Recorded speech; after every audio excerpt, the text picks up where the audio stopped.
Bueno, nuevamente qué gusto estar reunidos en esta nuestra última lección que se llama No había otro modo, otro método, perdón. Sí. Vamos a comenzar nuestra lección. Que Dios nos ayude a entender lo que pretendemos enseñar y que nos dé un corazón humilde y enseñable a su palabra. Vamos a comenzar con leyendo los enunciados y ya saben, como de costumbre, vamos contestando del lado de la columna antes. Dice así el primer enunciado. Chécale bien. Cuando Dios vio que el hombre no estaba cumpliendo con los 10 mandamientos, entonces ideó la salvación por la muerte de Cristo. ¿Verdadero o falso? 2. La muerte de Cristo tenía el fin de enseñarnos a sufrir. ¿Verdadero o falso?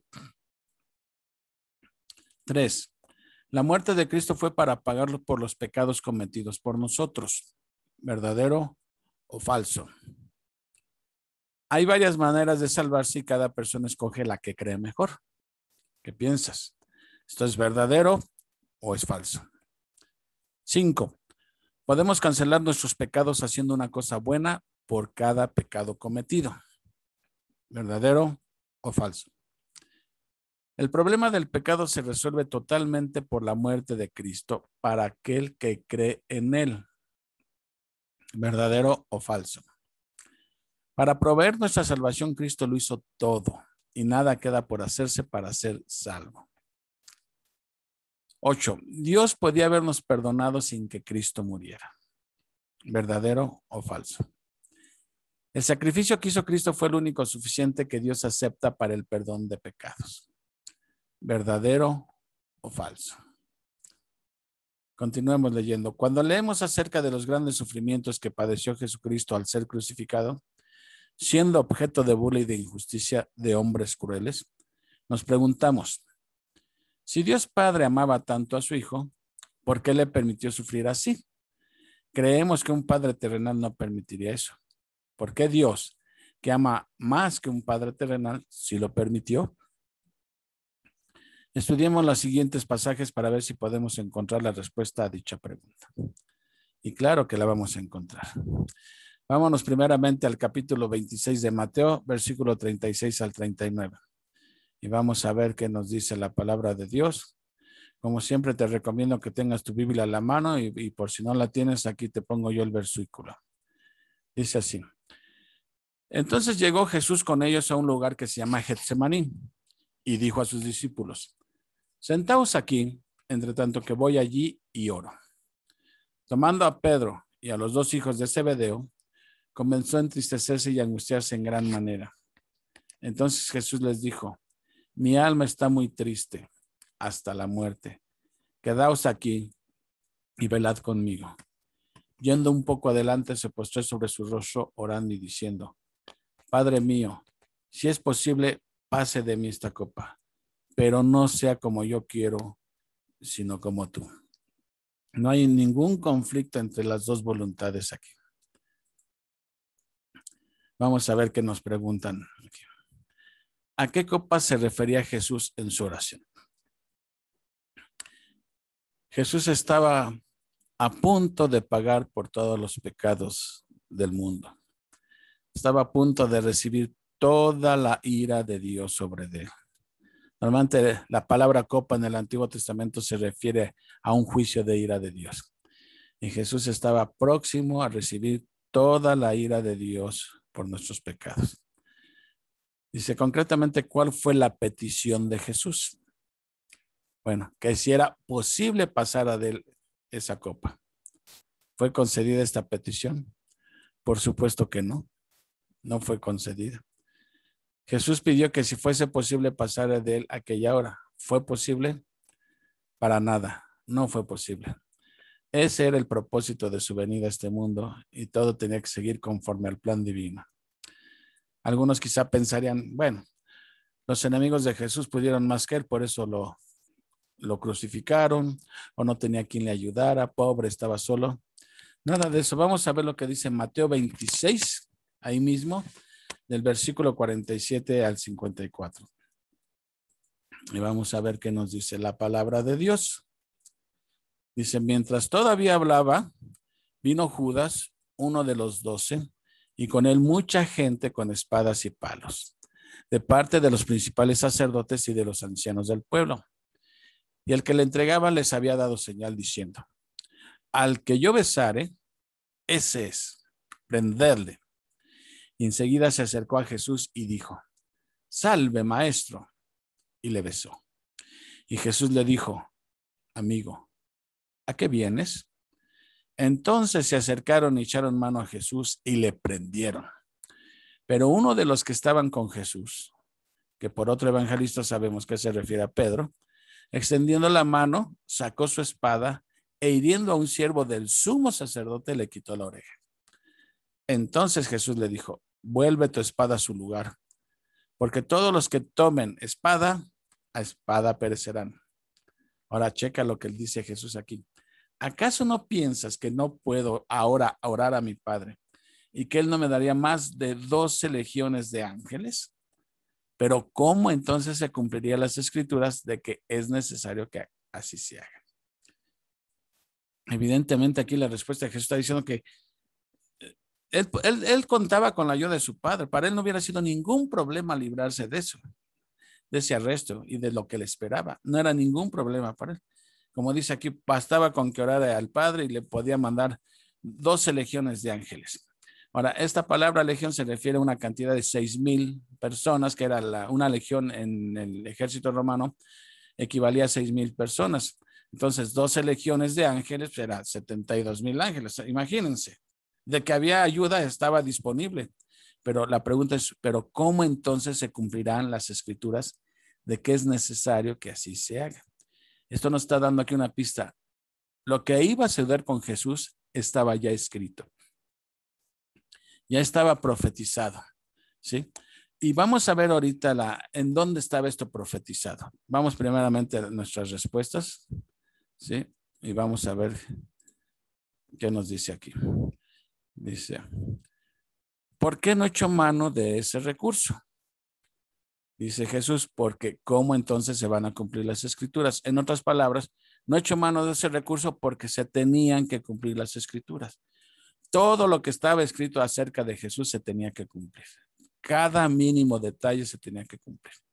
No había vuelta de hoja, ¿sí? Ahora lo importante es qué decían las escrituras acerca de este acontecimiento. Y aquí el estudio nos dice que Isaías profetizó que el Mesías iba a tener que sufrir. Él escribió 700 años antes de Cristo. Para estudiar un ejemplo de una profecía sobre Jesús, lee Isaías 53, 7, 2. Es importante que leamos este pasaje, ¿sí? Pero antes de que leamos este pasaje, yo quisiera que leyéramos un versículo antes que nos va a llevar a este pasaje de Isaías. Fíjense, en el libro de Números, capítulo 14, versículo 18, Moisés escribe esto bien importante acerca de Dios. Dice, Jehová, tardo para la ira y grande en misericordia. ¿Qué qué? Que perdona la iniquidad y la rebelión, aunque de ningún modo tendrá por inocente al culpable. Tú vas a decir, caray, ya no entendí aquí. Por un lado me está diciendo que Él es grande en misericordia y que perdona la iniquidad y la rebelión. Y por el otro lado me dice que de ningún modo tendrá por inocente al culpable. Luego entonces, ¿cómo está esto? Nos perdona y al mismo tiempo nos condena. ¿Cómo está esto? No entiendo, ¿sí? Dirás tú.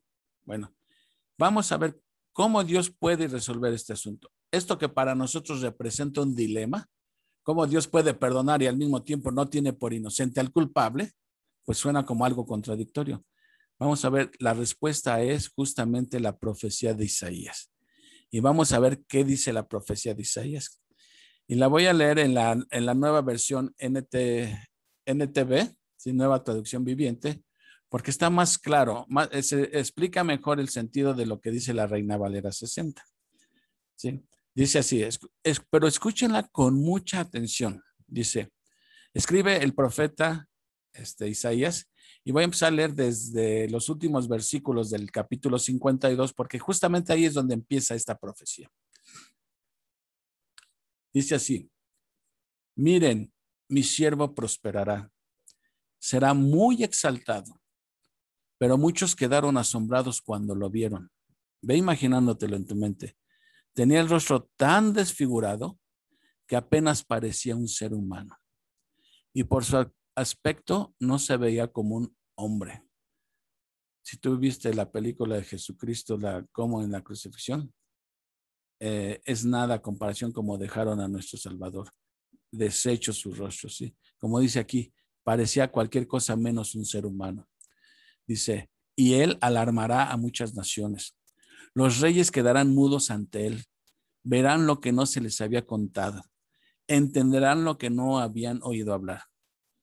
¿Quién ha creído a nuestro mensaje? ¿A quién ha revelado el Señor su brazo poderoso? Mi siervo creció en la presencia del Señor como un tierno brote verde, como raíz en tierra seca. No había nada hermoso ni majestuoso en su aspecto, nada que nos atrajera hacia él. Fue despreciado y rechazado, hombre de dolores, conocedor del dolor más profundo. Nosotros le dimos la espalda, desviamos la mirada. Fue despreciado y no nos importó. Sin embargo, fueron nuestras debilidades las que él cargó. Fueron nuestros dolores los que lo agobiaron. Pensamos que sus dificultades eran un castigo de Dios, un castigo por sus propios pecados. Pero él fue traspasado por nuestras rebeliones y aplastado, ¿por qué? Por nuestros pecados. Fue golpeado para que nosotros estuviéramos en paz. Fue azotado para que pudiéramos ser sanados. Todos nosotros nos extraviamos como ovejas. Hemos dejado los caminos de Dios para seguir los nuestros. Sin embargo, el Señor puso sobre él los pecados de todos nosotros. ¿Estás escuchando eso? El Señor puso sobre él los pecados de todos nosotros. Fue oprimido y tratado con crueldad. Sin embargo, no dijo ni una sola palabra. Como cordero fue llevado al matadero. Y como oveja en silencio ante sus trasquiladores, no abrió su boca. Al ser condenado injustamente, se lo llevaron. A nadie le importó que muriera sin descendientes, ni que le quitaran la vida a mitad de camino. Pero lo hirieron de muerte por la rebelión de mi pueblo. Él no había hecho nada malo y jamás había engañado a nadie, pero fue enterrado como criminal. Fue puesto en la tumba de un hombre rico. Formaba parte de un gran plan del Señor aplastarla. Lee esto con detenimiento. Formaba parte del gran plan del Señor aplastarlo y causarle dolor. Sin embargo, cuando su vida sea entregada en ofrenda por el pecado de muchos, tendrá muchos descendientes. Disfrutará de una larga vida y en sus manos el buen plan del Señor prosperará. Cuando vea todo lo que se logró mediante su angustia, quedará satisfecho. Y a causa de lo que sufrió, mi siervo justo hará posible que muchos sean contados entre los justos, porque él cargará con todos los pecados de ellos. Yo le rendiré los honores de un soldado victorioso, porque se expuso a la muerte. Fue contado entre los rebeldes, cargó con los pecados de muchos e intercedió por los transgresores. Ahí tienes la cita de la Biblia, Isaías del 52:13 al 53:12. Versión NTV, Nueva Traducción Viviente. ¿Te das cuenta cómo esta profecía es la respuesta a la pregunta o a lo que menciona Moisés, que Dios es grande en misericordia, ¿sí? Que perdona nuestro pecado y sin embargo no tendrá por inocente al culpable, ¿sí? Esta es la respuesta. Dios sí castigó nuestros pecados, pero ¿en quién los castigó? No en nosotros, como debería de haber sido, sino cargó todos tus pecados y los míos sobre Jesucristo. Y Jesucristo fue a la cruz cargando con tu pecado y con el mío, ¿sí? El que no conoció pecado por nosotros fue hecho pecado, es decir, ofrenda de pecado, ¿sí? Era la única manera como Dios puede ser, como dice Pablo, ser justo y al mismo tiempo el que justifica. ¿Cómo? porque su justicia exige y demanda que el pecado sea castigado. El pecado no se puede quedar sin castigo, tiene que ser forzosamente castigado. Dios lo tiene que castigar porque su demanda, porque su santidad y su justicia se lo demanda, ¿sí? Entonces, Él tiene que castigar. Pero al mismo tiempo su misericordia, ¿sí? Hace esto, ¿sí? ¿Cómo puede conjugar las dos cosas, sí? Perdonar nuestros pecados y al mismo tiempo castigarlos. ¿En quién? En Jesucristo. Él fue, y como lo acabamos de leer, esto era el plan eterno.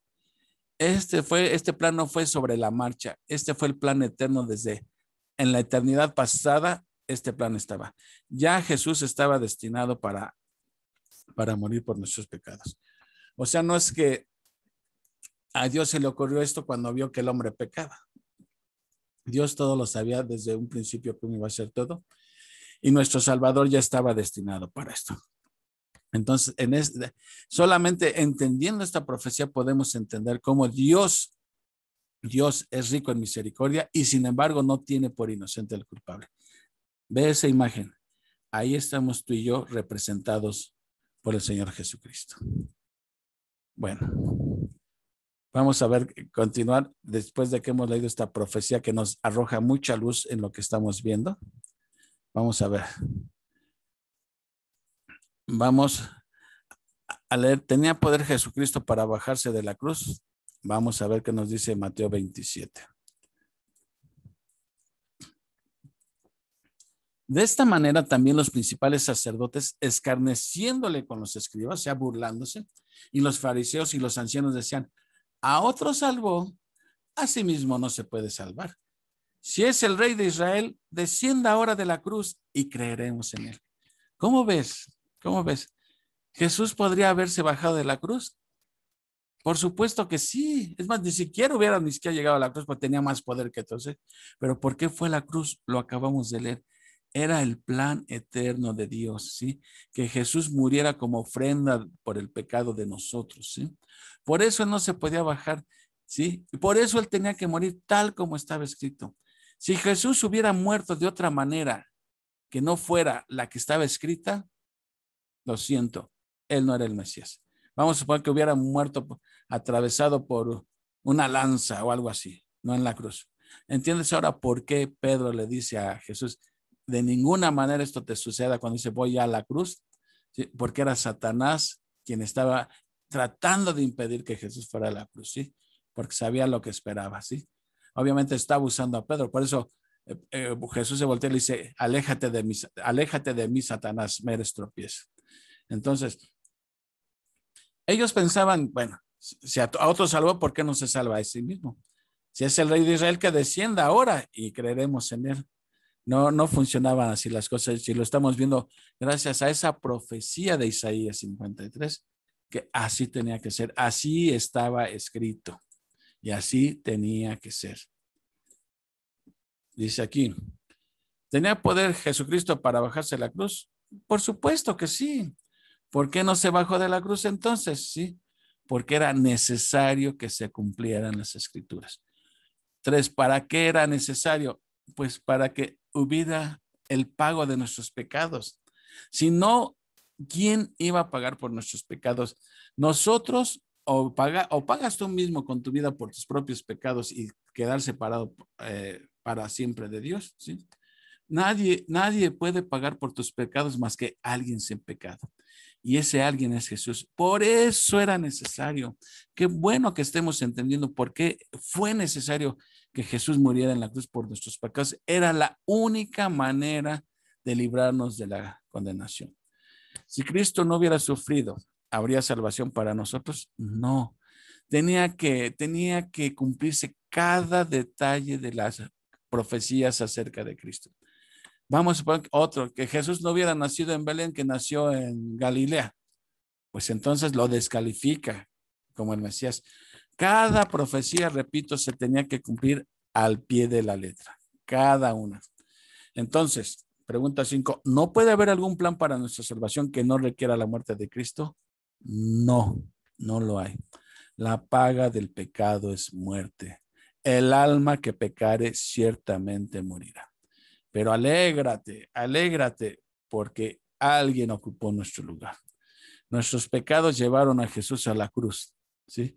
Y Jesús fue nuestro representante, nuestro sustituto en la cruz. ¿Qué mejor noticia podrías tú escuchar que esta?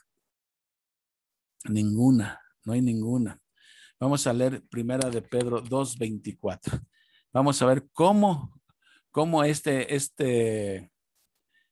este plan no se les ocurrió de última hora como algunos podrían pensar.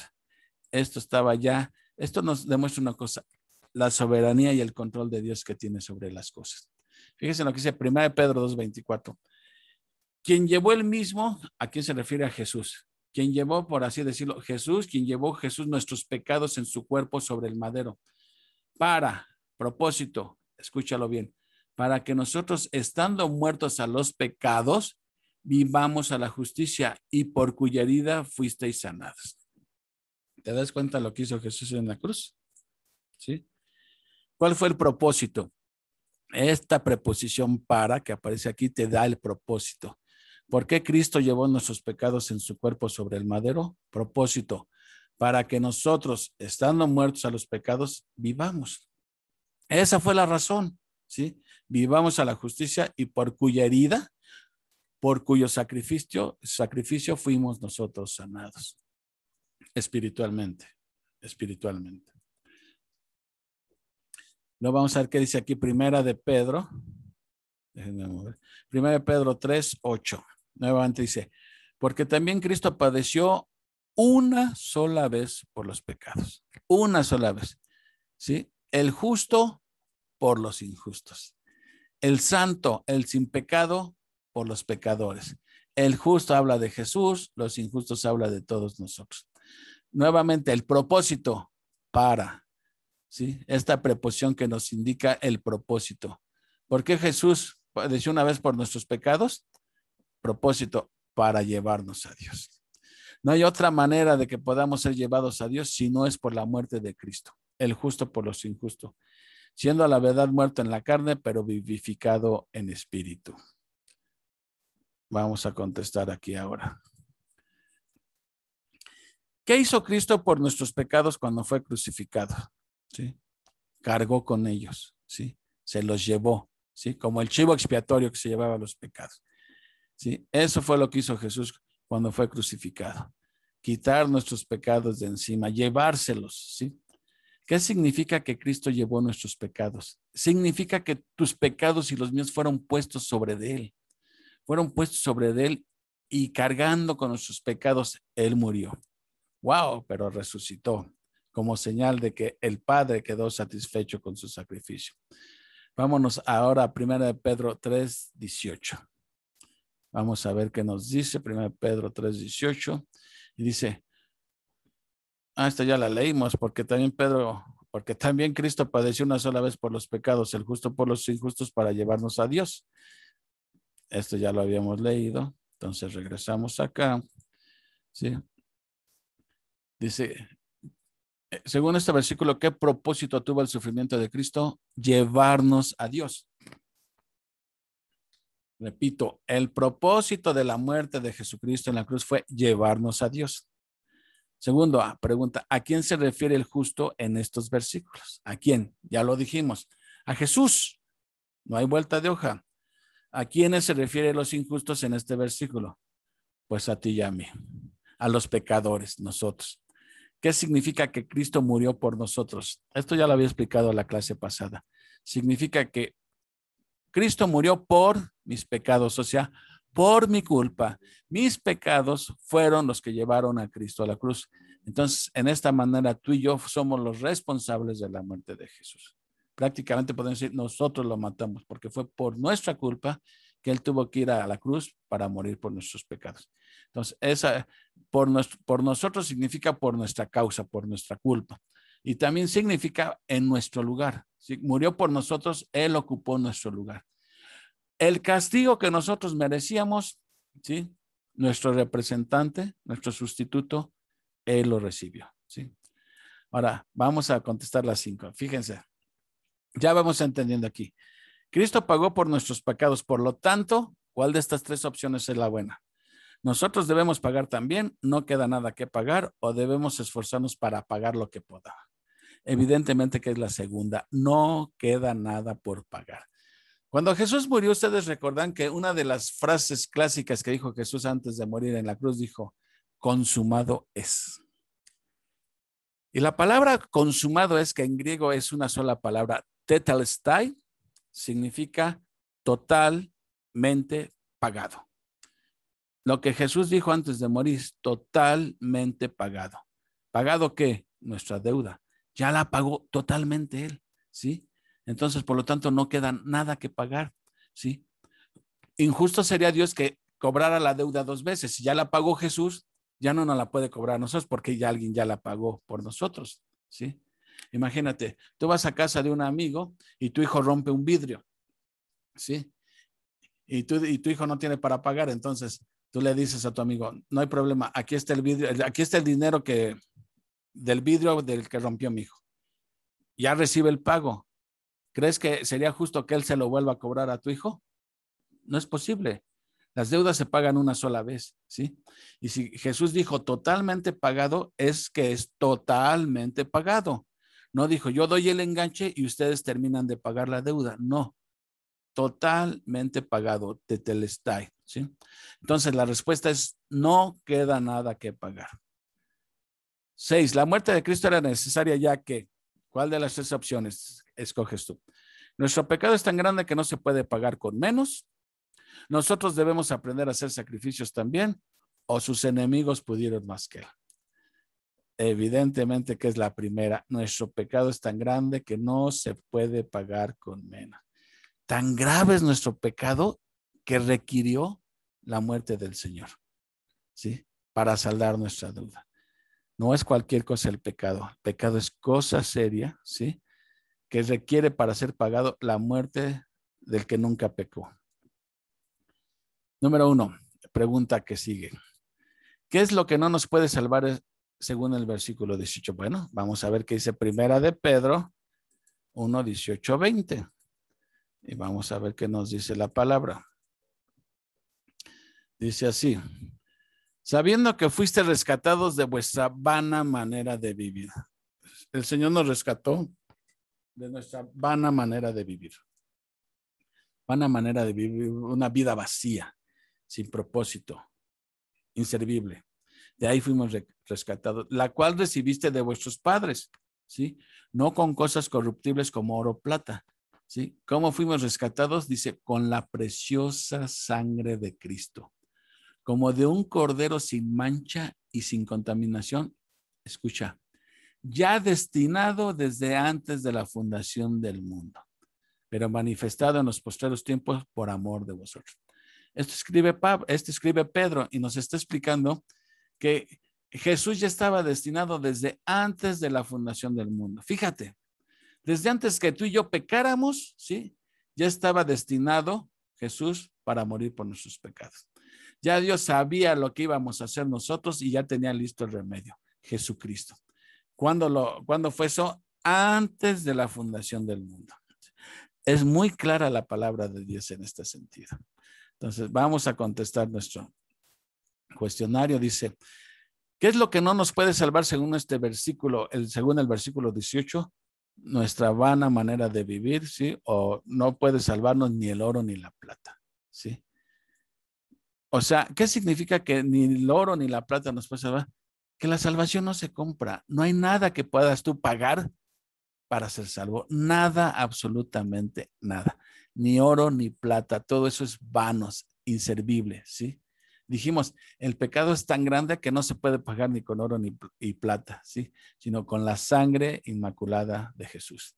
Ahora, la pregunta 2, ¿qué es lo que sí nos puede salvar? Pues la sangre de Cristo. Y cuando decimos la sangre de Cristo, estamos diciendo su sacrificio, la fe en su sacrificio. ¿Desde cuándo planeó Dios que Cristo muriera por los pecados?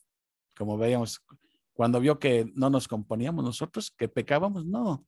Desde antes de la fundación del mundo ya estaba destinado nuestro Señor, ¿sí? Ya estaba planeado, ¿sí? Era un plan divino y eterno. Entonces, ¿tenía Dios alguna vez otro plan para la salvación? No, definitivamente no. Dios no tiene plan A y plan B. Él nada más tiene plan A y el plan A lo va a llevar a su consumación. Tal como Él lo planeó, así se va a consumar ese plan A. ¿Sí? No hay otro plan para nuestra salvación. Tiene que ser tal como Dios lo diseñó. Ahora vamos a leer Gálatas 2:21 para contestar ya nuestra última pregunta. Ya lo habíamos visto este versículo en la clase pasada, pero vamos a recordarlo. Dice el apóstol Pablo, no desecho la gracia de Dios, pues si por la ley fuese la justicia, entonces por demás murió Cristo. Lo que está diciendo aquí Pablo es que si nosotros nos pudiéramos salvar de cualquier otra forma, ¿sí?, que no requiera la muerte de Cristo, entonces Cristo murió en vano, murió en balde. No tuvo ningún sentido su muerte, ¿sí? Pero la cosa es que Cristo tuvo que morir por nuestros pecados, lo que indica que no hay otra manera de ser salvo más que por medio de la muerte de Cristo, la fe en su sacrificio, ¿sí? Esto está más claro ni el agua.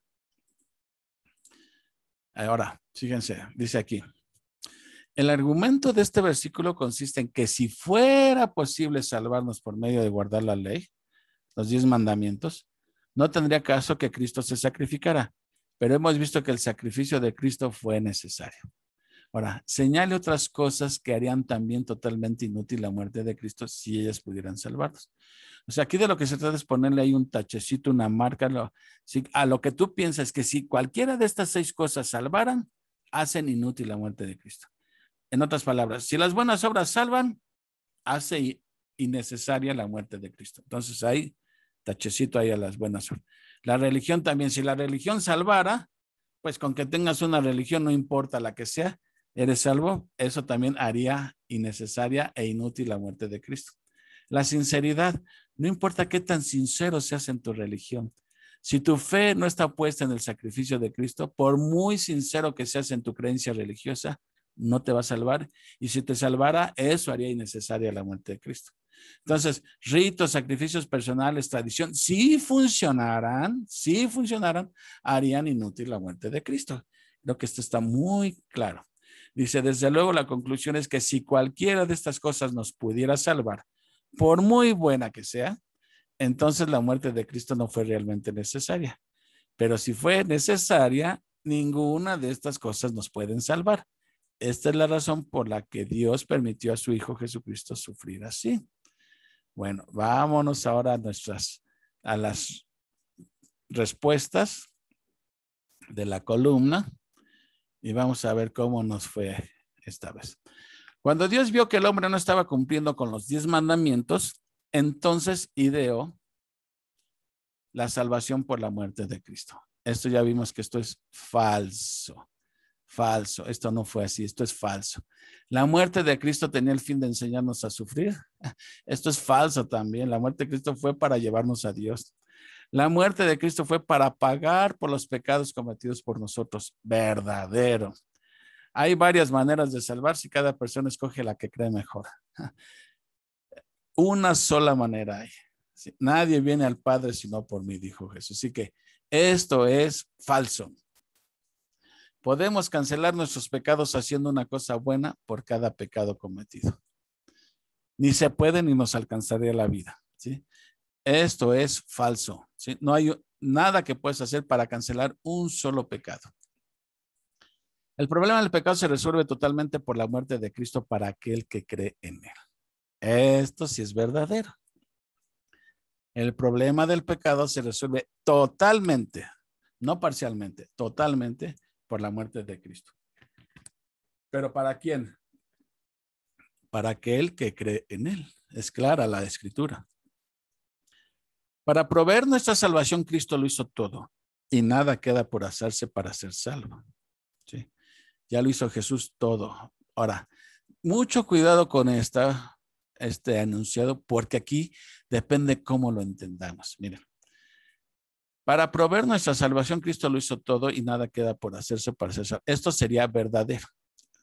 Puede ser verdadero. Yo ya no tengo que hacer ninguna obra meritoria para ser salvo. Pero también alguien podría a la hora de leer esto entender que como ya Cristo murió, como que todos nos salvamos en automático. Y entonces, si tú la estás entendiendo así, entonces esto sería falso. ¿Por qué? Porque sí se requiere algo, la fe en su sacrificio. Poner toda tu fe y dependencia en Él. Entonces, depende cómo la entendamos, ¿sí?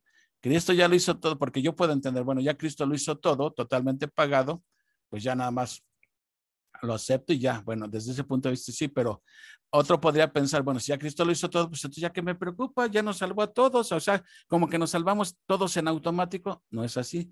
Entonces, mucho cuidado con la número 7. Puede ser verdadero, puede ser falso, según como tú lo estés entendiendo, ¿sí?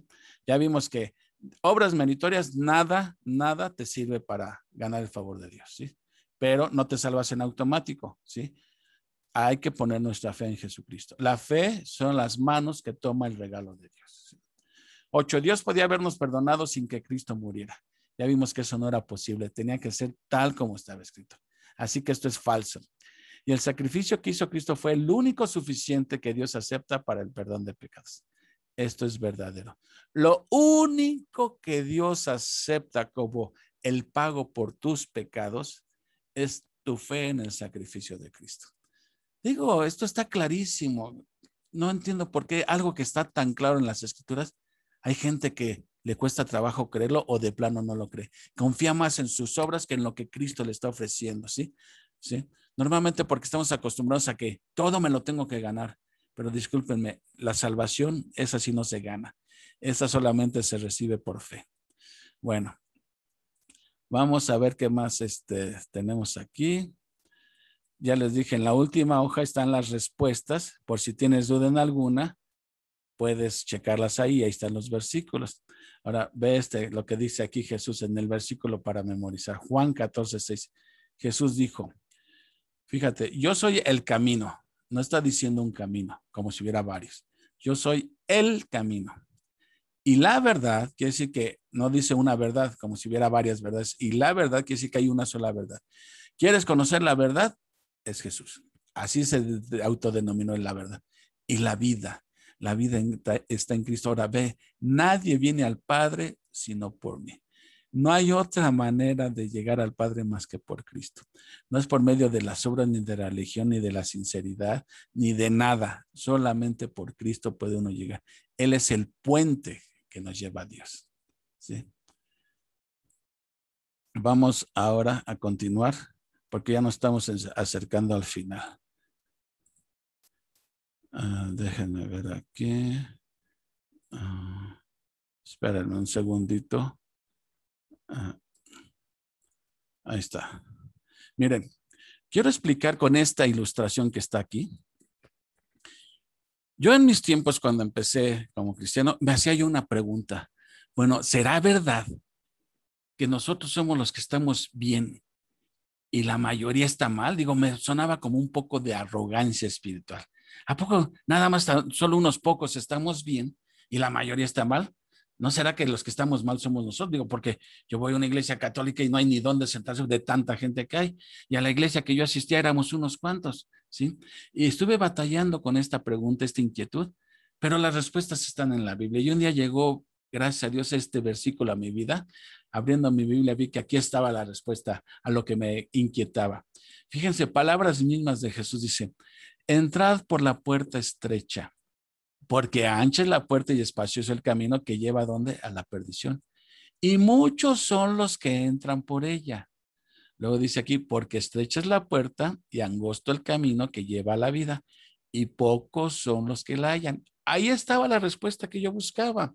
El mismo Señor Jesús me dijo, son pocos los que van por el camino correcto. Si Jesús hubiera dicho, son muchos los que van por el camino correcto, pues por simple lógica me voy por donde va la mayoría. Pero es justamente la Biblia me está diciendo que es lo contrario, que la mayoría va por el camino equivocado, ¿sí? Y esta imagen trata de ilustrar esto. Mira, de este lado estamos nosotros aquí y de este lado es la vida eterna. Hay un tremendo abismo entre nosotros y la vida eterna que Dios ofrece. No hay manera de que nosotros podamos pasar. Tiene que haber un puente y ese puente, ve quién es la cruz de Cristo, el puente. Estas llamas ilustran el infierno, ¿sí? La condenación. Ahora ve, mira, ve aquí cómo va todo aquí el río de gente que está cayendo al lago de fuego, como nos lo dice la Biblia.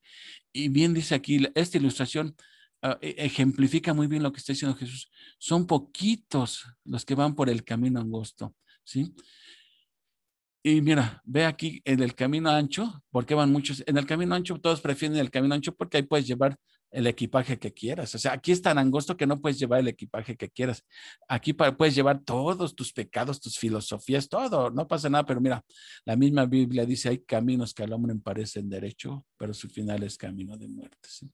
Entonces, ve con detenimiento esta ilustración. Esta imagen es la explicación vívida de Mateo 7, 12 al 14.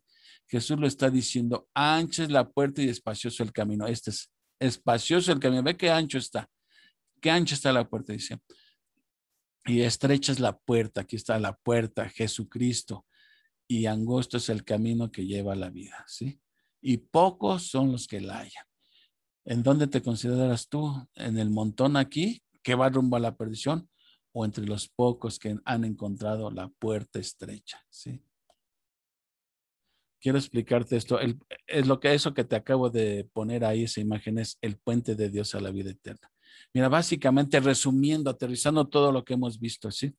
El propósito de Dios para el hombre era honrar y servir a Dios, ¿sí? Para eso nos creó Dios, ¿sí? Para su honra y para su gloria, ¿sí? Pero ¿qué pasó? ¿Sí? El hombre pecó. Y cuando el hombre pecó, quedó separado. Esto es lo que significa destituido de la gloria de Dios. Un tremendo abismo se ha formado entre Dios y nosotros a causa de nuestro pecado. Desde el primer hombre que existió hasta todos nosotros, ¿sí? El hombre ya nace con el problema del pecado y nace ya separado de Dios, ¿sí? Y la distancia es muy grande. No hay manera de que podamos pasar. Aquí claramente lo dice, por cuanto todos pecaron, ¿te acuerdas que vimos este versículo? Y están destituidos, separados de la gloria de Dios. Romanos 3:23. Esto es lo que te indica este versículo, separados. ¿Qué significa pecar en contra de Dios? El pecado es la infracción de la ley de Dios. Y dijimos, Dios es santo y no tolera el pecado, ¿sí? No puede haber comunión entre un Dios santo y un pecador, ¿sí? Hay un tremendo problema y esa es la causa de la separación, ¿sí? Pecamos cuando hacemos lo que Dios condena o cuando no hacemos lo que Él demanda de nosotros. Ahí es donde a veces no tenemos ni siquiera conciencia del pecado. A veces pensamos que el pecado es matar o robar, adulterar, secuestrar. Pero la Biblia dice que hasta dejar de hacer lo bueno es pecado, ¿sí? El que duda también lo es pecado, o sea, y es cosa seria delante de Dios esto. Ahora, ¿cuál es la consecuencia del pecado? Ya lo dijimos también, ya lo vimos, la muerte. Dice en Romanos 6:23, porque la paga del pecado, o sea, lo que merece tu pecado es muerte, pero la dádiva de Dios es vida eterna en Cristo Jesús, Señor nuestro. Romanos 6:23, ¿sí? Cuando el hombre escogió desobedecer a Dios, el resultado fue la muerte. Y el significado básico de la muerte es la separación. La palabra muerte, fíjate, esto es interesante. La palabra muerte no significa dejar de existir. La palabra muerte en griego es tánatos y tánatos significa separación. De tal manera que cuando hablamos de muerte, estamos hablando ya sea muerte espiritual, ¿sí? Que nos separa de Dios, ¿sí? Muerte física, que es la separación del alma y el cuerpo. Y la muerte eterna, que es la que separa una persona, tanto alma y cuerpo, para siempre en el infierno. Entonces, esa es la palabra muerte. Repito, la palabra muerte no significa dejar de existir, significa separados. Entonces, la consecuencia de nuestro pecado es estar separados de Dios y condenados a la muerte eterna. Y entonces, el hombre desde entonces intenta cruzar este gran abismo de varias maneras, ¿sí? Por medio de sus obras, intenta, pero por más que intente, jamás llegará aquí. Teniendo una religión y ser ferviente y practicante de su religión, como vimos que era el apóstol Pablo, como eran los fariseos, gente muy religiosa, ¿sí? Pero ni eso, Jesús les llamó hipócritas, ni eso alcanza para alcanzar el otro lado. El dinero, mucha gente cree que haciendo buenas obras de caridad también van a impresionar a Dios. Ah, construyó un hospital, pásale, tú sí mereces estar aquí, tampoco. O la moralidad, tampoco. Nada de estas cosas, como vimos con las escrituras en la mano, nada de esto alcanza para alcanzar la vida eterna, ¿sí? Como les dije, y el problema, ¿saben qué? Que ellos confían en, ya sea en sus obras, ya sea en su religión, confían en su dinero o en su moralidad. y piensan que eso es lo correcto, pero la Biblia misma le dice ahí en Proverbios 14:12, hay camino que al hombre le parece derecho, pero su fin es camino de muerte. Mira, mejor apréndete esta de Tito 3:5, dice, Dios nos salvó, no por obras de justicia que nosotros hubiéramos hecho. O sea, no es por nada de esto que Dios nos salva, sino ¿por qué? Por su misericordia, ¿sí? Y Efesios 2:8 y 9, porque por gracia sois salvos, como les dije cuando expliqué este versículo, porque inmerecidamente, si esto lo leyéramos más parafraseadamente, diría, porque inmerecidamente han sido salvados. ¿Cómo? Por medio de las obras, la religión, el dinero, la moralidad. Dice, no, por medio de la fe. ¿La fe en quién? En el Señor Jesucristo. Y esto no de vosotros, aún la fe es un regalo que Dios te da para que puedas creer en Dios. Dice, y esto no de vosotros, pues es don de Dios. La salvación es un regalo de Dios, ¿sí? No por obras, fíjate, no por obras, lo dice claramente la palabra, como todo esto, para que nadie se gloríe. O sea, tú no puedes pensar que has hecho tantas obras y el día que mueras, ábranme la puerta que yo sí merezco estar aquí. Te vas a llevar tremenda decepción, tremenda decepción. Ahora, como dijimos, el precio ya fue pagado por Cristo, nuestro sustituto santo y sin pecado. Esto es lo único, este es el puente que les explicaba en la primera diapositiva. Es el puente, es lo único que te permite pasar de aquí. Esto explica, nadie viene al Padre sino por mí. Hay que pasar, ¿sí? Por este puente que es Jesucristo. Y aquí nos lo explica claramente Jesucristo, el Santo Hijo de Dios, quien no tenía pecado, fue enviado por el Padre para pagar el precio de la condenación de nuestro pecado, sufriendo en nuestro lugar la muerte en la cruz. ¿Te das cuenta? Lo que estábamos viendo aquí está ilustrado. Dios muestra su amor para con nosotros en que siendo aún pecadores, Cristo murió por nosotros, por nuestra culpa y en nuestro lugar. Nuevamente el versículo que acabamos de ver, porque también Cristo padeció una sola vez por los pecados, el justo por los injustos, para a propósito llevarnos a Dios, para pasar de aquí a acá. ¿Sí? Entonces, ¿cómo podemos cruzar el puente hacia la vida eterna? ¿Sí? Dice aquí, recibiendo el perdón de Dios por fe. Dice, conviértase a Cristo y confía en Él. Esta palabra confiar es importantísima, es depender de Él. ¿Sí? ¿Cómo se cruza el puente hacia la vida eterna? Tenemos que recibir a Jesucristo como nuestro Señor y Salvador. Jesús mismo lo dijo, lo que acabamos de leer, yo soy el camino y la verdad y la vida. Nadie viene al Padre sino por mí. ¿Sí? Para recibir a Jesucristo como Salvador y Señor, usted debe de arrepentirse de sus pecados. Obviamente quizá ni tengas ni idea de cuántos pecados has cometido, pero sí de tu condición de pecador, a reconocer eso y que merecemos la muerte y que no tenemos ninguna esperanza de salvación si no es por Jesucristo. Y nuestra confianza está puesta en Él, ¿sí? Vamos a ver qué sigue. ¿Y qué es lo que promete aquí Dios? Vida eterna al que ponga su confianza en Él, ¿sí? Jesús lo dijo, de cierto os digo, el que oye mi palabra, fíjate, tú ya la estás oyendo y hay muchos que la han oído, pero el hecho que la oigan no significa que la creen necesariamente. Hay que oír, ¿sí? Y creer.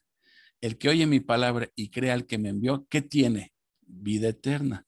Y no vendrá condenación, mas ha pasado de muerte a vida. Esto es bien importante, ¿sí?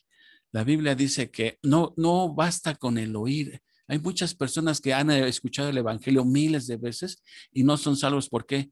Porque no lo creen, no lo creen. Confían más en otras cosas, más que en la oferta de Dios de salvación gratuita por medio del sacrificio de Cristo. Entonces, hay que oír y creer. Nadie puede creer lo que no ha escuchado, como explicaba yo la clase pasada. Y la consecuencia de este ver y creerlo, o sea, depende, ¿se acuerdan que les dije los ingredientes de la fe? Conocimiento, creencia, que lo das por cierto, y confianza. De eso dependes nada más. No dependes de otra cosa más que de lo que Cristo hizo. Si dependiera la salvación de ti, olvídate, nadie sería salvo. Y si conservar nuestra salvación dependiera de nosotros, de nuestras obras, ya también lo hubiéramos perdido.